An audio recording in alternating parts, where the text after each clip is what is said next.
So what does Guruji mean by suffering being a gift? The whole world in reality is struggling in one way or another.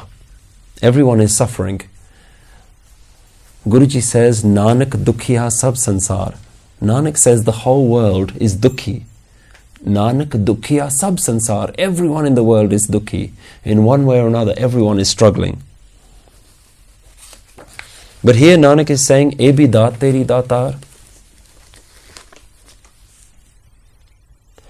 So the question is, how can suffering and pain in life be a gift?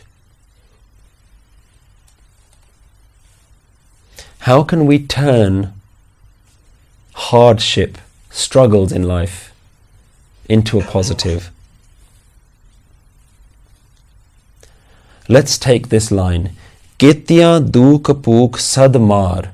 So many who are inflicted with suffering, hunger and constant beatings, e bhi daat teri daatar, these even are your gifts.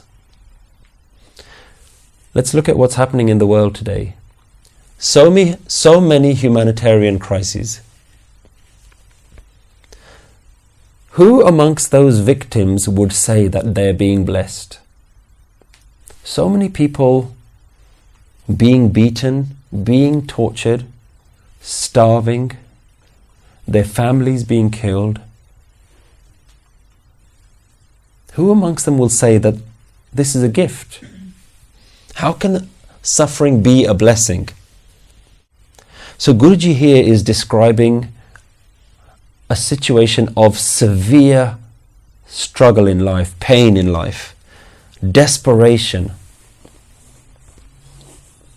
You know that feeling when you've lost all hope?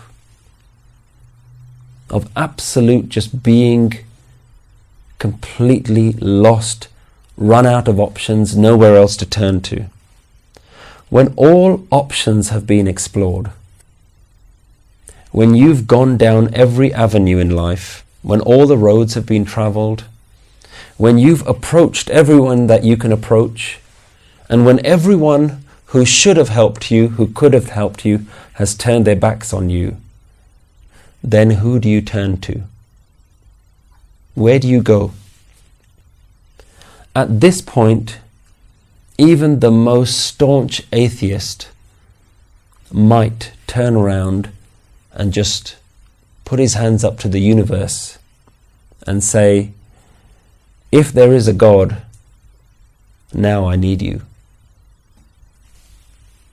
They may look to the universe for some sort of support or guidance, whether they call that life, universe, God, Mother Nature.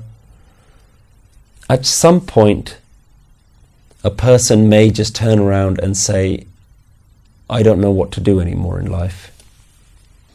Have you ever been so vulnerable in your life, so lost, that all you had left was to turn to prayer? Where you've had just nothing, that's all you ever known, is that the final option left is to just pray. At that moment, when all you have left is prayer in your life, your heart will reach out for something that it knows your brain has neglected for too long. At this point, there are no thoughts, no theories, no opinions about whether there is a God or there isn't. All your clever ideas have left you. No mind, just pure heart, raw emotion. If you fall at the feet of the universe at that point and you just say, I need you, I need help, your brain at that point knows nowhere else to go. It knows no one else to turn to. And at that point, when every last avenue has been explored, your brain goes into a mode where all it says is, I need you, I need you, I need you. That very deep, desperate calling out for something. In that moment, you have known the struggle of the saints and the greatest meditators in the world. In that moment, you have known what all the Bhagats have gone through. You have known Bhakti. Their very deep longing, their desperate sense of separation. At that moment, suffering has led you to a point where you begin to feel that sense of separation and longing.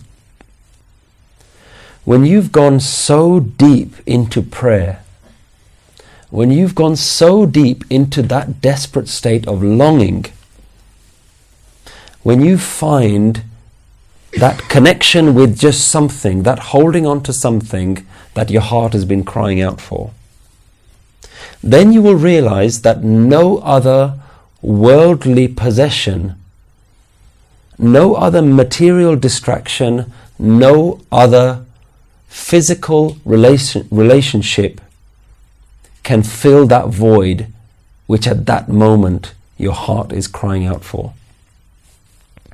It's as though a baby has come back into his mother's arms.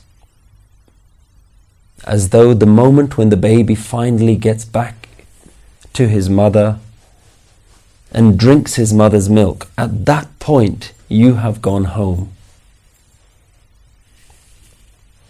There you can finally find your rest, your place of peace. So at that point, no opinions matter. No thoughts, whether of your own or of anyone else's, makes a difference. Now is just pure moment of heart. You've gone home. You finally realize your place within the universe. You finally understand how little control you actually have. You've walked around your whole life thinking that you have an element of control, thinking that you can direct where life is going to take you. But at that moment, you know your place in the universe, in the vastness of it all. And you know your helplessness. You know how powerless you really are. You know your insignificance.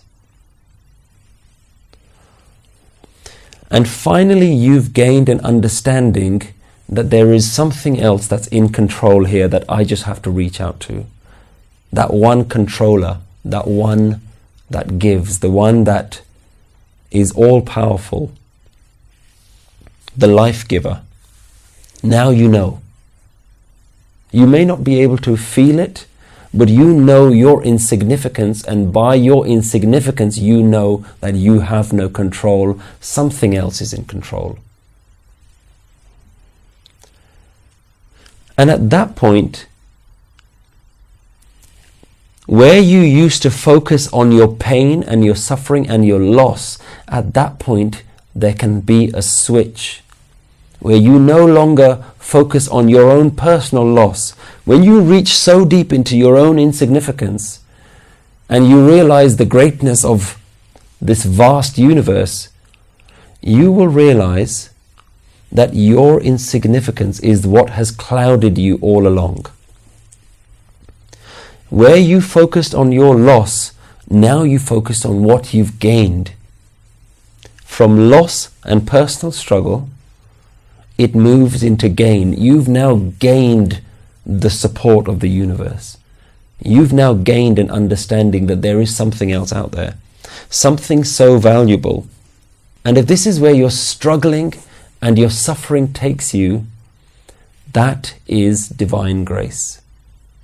If from depression and suffering and absolute helplessness, you find a moment where you no longer are in control and you surrender your control to something greater than you, far beyond your comprehension, your suffering at that point has turned.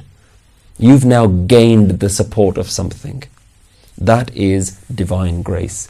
There, suffering becomes your gift. Pain has become your medicine. Dukh has become your daru. and because from your own suffering you have finally known the divine.